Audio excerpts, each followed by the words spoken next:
الرحيم قال فإن اتبعتني فلا تسألني عن شيء حتى أحدث لك منه ذكرا فانطلقا حتى إذا ركبا في السفينة خرقها قال قال أخرقتها لتغرق أهلها لقد جئت شيئا إمرا قال ألم أقل إنك لن تستطيع معي صبرا قال لا تؤاخذني بما نسيت ولا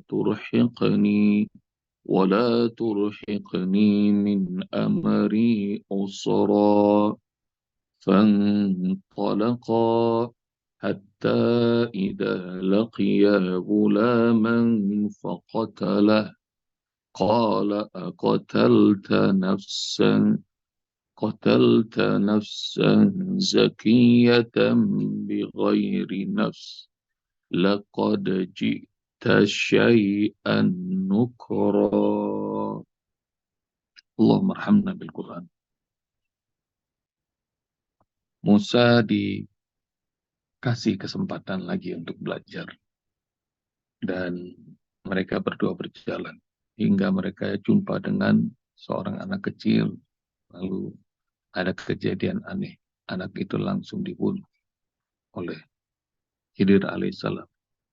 Dan melihat itu Musa nggak tahan untuk komentar, apakah engkau membunuh seorang anak yang masih suci, masih bersih, padahal dia belum punya kesalahan, belum punya dosa. Engkau telah berbuat satu perkara yang mungkar, amat mungkar. Ayah bunda sekalian rahmati Allah Subhanahu wa taala, pelajaran dari ayat 74 ini, fantalaqa, mereka berdua jalan. Dan ayah bunda kayaknya harus juga, ini juga buat saya, banyak jalan. Kalau jalannya biasa dekat namanya jalan. Kalau jalannya jauh namanya jalan-jalan. Jadi banyak jalan. Jalan tuh dalam sebuah riset minimal sepekan itu kita jalan kaki 10 mil minimal. Dan banyak sekali manfaat jalan secara kesehatan. Jadi dia mengatur denyut jantung, dan kemudian peredaran darah semakin lancar, otot-otot makin kuat. Dan pentingnya buat orang-orang usia 40 tahun ke atas itu, dia akan menghilangkan penyakit Alzheimer, demensia, dan macam-macam. Apalagi kalau ayah bunda lagi hafal Quran. Asiknya kalau murojaahnya sambil jalan. Kenapa? Karena akan membuat otak kita makin fresh, makin seger, makin muda. Ntar nanya tuh, yang suka jalan. Ayah Andung, Bunda Lucy, Bunda Dolaris, Ayah Suhadi, aduh suka. Jadi makin seger. Dan lihat bagaimana para nabi, para rasul, kalau melakukan jalan kaki itu nggak ada yang deket. Ayah bunda nanti cari ya, bagaimana perjalanannya Rasulullah Mekah, Madinah. Yang belum tahu cari berapa jarak perjalanan hijrahnya Rasul.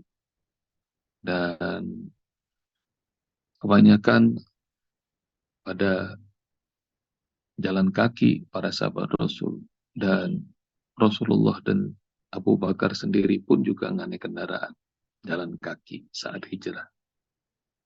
Lebih dahsyat lagi perjalanannya Ibrahim alaihissalam dari bumi Palestina datang ke Mekah. Saat dia mengatakan qala inni dzahibun ila rabbi sayahdin, aku akan pergi menuju Rabbku, maka dia pasti akan memberiku hidayah. Bayangkan tuh, dari Palestina membawa istrinya, membawa anaknya yang masih bayi, jalan kaki. Kemana? Ke Mekah.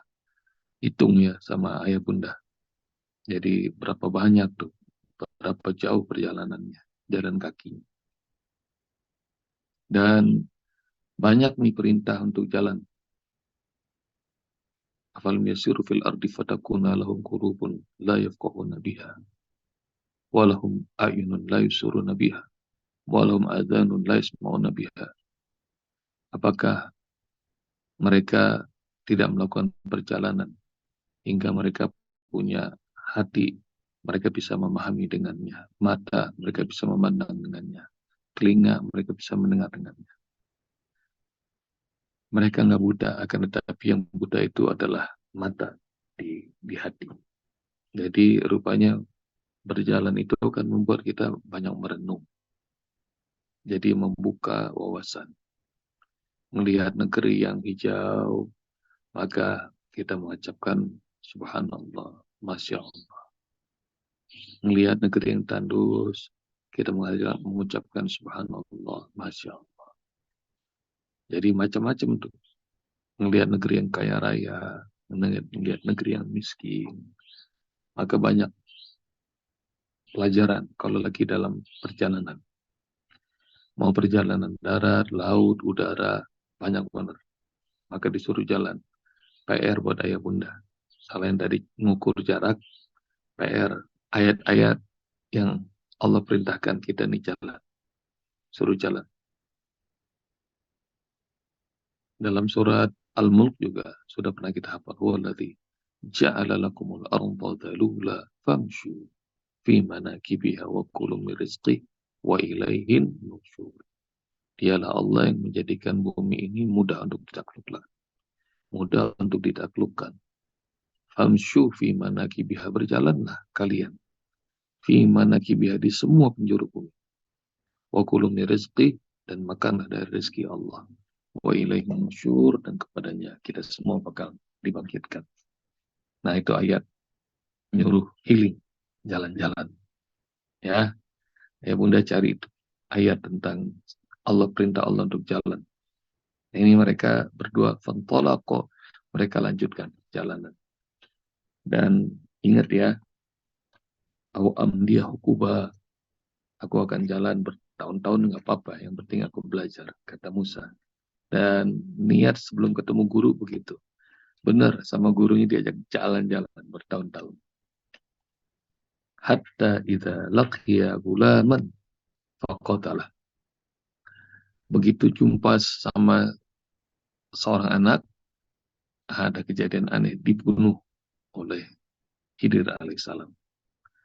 Harusnya kan kalau ketemu orang, ucap salam. Kemarin kan hakul muslim ala muslim situ. Kewajiban muslim pada muslim lainnya ada berapa? Bunda? 6. Kalau jumpa, ucapkan salam, kata Rasulullah. Salam itu memberi kedamaian. Tapi ini aneh. Melihat anak kecil dibunuh. Bunda, nanti cari dosa membunuh orang. Nanti ada dalam surah Al-Maidah.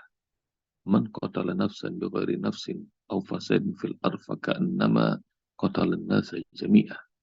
Siapa yang membunuh seseorang tanpa kesalahan yang benar, kesalahan yang hak, maka seolah dosanya membunuh semua manusia. Jadi membunuh satu orang, dosanya sama seperti membunuh semua manusia. Yang dicari sama ya bunda ya. Kayaknya Bunda Nur Latifah mah begini udah paham nih. Ya urusan mengadili orang-orang yang membunuh orang lain. Dan itu termasuk dosa besar membunuh orang. Dalam surah Al-Furqan, nah, ada 3 dosa besar yang disebut sama Allah Subhanahu wa Ta'ala. Yaitu orang yang syirik pada Allah Subhanahu wa Ta'ala, membunuh orang lain, dan berzina. Dan yang melakukannya akan dikekalkan di dalam neraka jahanam dalam kondisi terhina. Nah, PR buat ayah bunda, dosa membunuh orang lain itu gimana? Cari. di ayat, di hadis. Supaya kita ngerti bahwa darah manusia itu mahal, jangan sampai mudah membunuh orang lain. Bahkan Rasulullah SAW bersabda bahwa darahnya seorang muslim itu lebih haram dibanding kehormatan Baitullah Ka'bah. Jadi darah seorang muslim itu pantang untuk ditumpahkan. Lebih haram, lebih mulia daripada kemuliaannya Ka'bah Baitullah. Nah, nanti cari itu hadisnya kalau ketemu sama ayah bunda. Jadi membunuh orang tidak diperbolehkan. Tapi ini yang dilakukan adalah kemungkaran yang besar. Jadi kaget Musa. Padahal ayah bunda kan sudah pernah tahu. Musa juga pernah membunuh orang. Jadi ini biasanya ya, hukum itu suka berlaku untuk orang lain. Kalau dirinya yang melanggar, dianggap wajar. Tapi kalau orang lain yang melakukannya, serunya gitu. Untuk memvonis, untuk menghakimi. Padahal siapa kita? Kita tidak punya otoritas segala macam. Maka banyak tuh urusan yang bukan urusan kita, tapi Masya Allah, semuanya menghakimi. Nah, hukum tuh biasanya akan tajam buat orang lain, kepada diri kita enggak. Ayah bunda, nanti cari itu hadis tentang dahsyatnya Rasulullah SAW ketika menegakkan hukum. Ada seorang perempuan kaya raya dari kalangan terpandang, nyuri. Lalu ditetapkan had sama Rasulullah untuk dipotong tangan. Lalu kemudian datanglah mereka datang kepada Zaid bin Harisah, anak angkatnya Rasulullah. Tolong bilang dong kepada ayah angkatmu Muhammad, jangan dipotong tangannya perempuan terpandang ini. Lalu Zaid datang kepada Rasulullah SAW untuk memberikan rekomendasi, KTB licik, keringanan hukum, sambil mengatakan, wahai Rasulullah, ini perempuan ini adalah perempuan terpandang di kaumnya, di kalangannya. Mohon gak usah dipotong. Lalu kemudian Rasulullah SAW marah sambil murka, sambil mengatakan, atasfa'u fi haddin min hududillah. Apakah engkau berani memberikan rekomendasi, memberikan keringanan, kata BLC, dalam had hukum yang sudah Allah tetapkan? Dengarkan, kalau saja lau anna Fatimata ibni binta Muhammadin sarakat, laqata'tu yadaha. Dengerin, kalau saja Fatimah putri Muhammad itu mencuri, aku sendiri akan motong tangannya. Jadi ayah bunda, lihat bagaimana hukum itu tidak hanya buat orang lain. Hukum itu mulai pada diri sendiri, pada keluarga sendiri. Jadi, nah ini juga nasihat buat kita semuanya. Sebelum mengadili orang, kita harus adil pada diri sendiri. Nah, jadi poin kedua, ayah bunda, cari itu ya, dosa membunuh orang lain. Hingga Ain membuat Musa kaget. Musa kaget. Meskipun Musa pernah bunuh orang. Bagi yang belum tahu, belum ketemu ayatnya, nah, boleh posting lagi.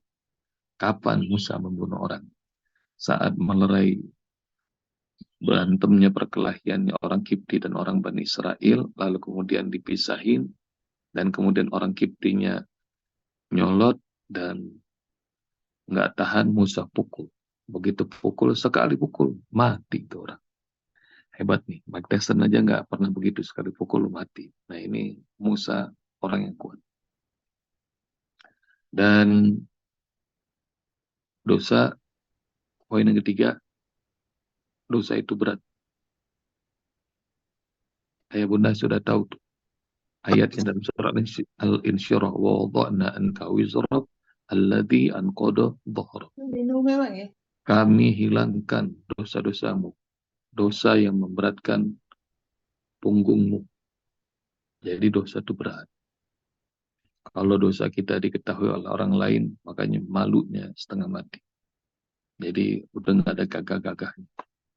Pokoknya langsung kelihatan terhina. Apalagi dosa bunuh orang. Ayah bunda bakal tahu, menurut orang kalau ngebunuh orang tuh serem. Tapi menurut dia pelakunya, enggak. Beratnya minta ampun. Pengen tahu mentalnya jatuh orang yang membunuh orang lain? Nah, cari hadis tentang orang Bani Israel yang membunuh 99 orang. Dan dia ngerasa takut, ngerasa malu, meskipun orang lain takut sama dia. Hingga dia cari itu, di mana kesempatan untuk bertobat. Ketemu guru, dia bertanya, saya punya dosa besar, dosanya apa? Saya membunuh 99 orang, udah. Apakah aku bisa bertobat? Nah ini gurunya nih, mungkin belum jauh jam terbangnya. Ngebayangin 99 orang dibunuh. Satu orang aja dosanya seluruh bumi. Apalagi 99 orang. Kata gurunya itu, nggak bisa itu, dosanya gede banget. Maka tadinya dia udah khusyuk, nah udah malu, begitu ditolak, bunuh aja sekalian jadi 100. Nah, kelengkapan hadisnya nanti ayah bunda posting ya di grup. Bagaimana ini orang udah ngebunuh 100 orang masih ngerasa resah. Jadi simak, dengarkan dengan baik, dengan hati, bahwa tidak ada dosa yang membuat kita jadi bangga, nggak ada. Apakah itu korupsi, apakah itu mencuri, apakah itu nipu orang, apakah membunuh, zina, nggak ada keren-kerennya. Jadi jauhin dosa, apalagi sengaja.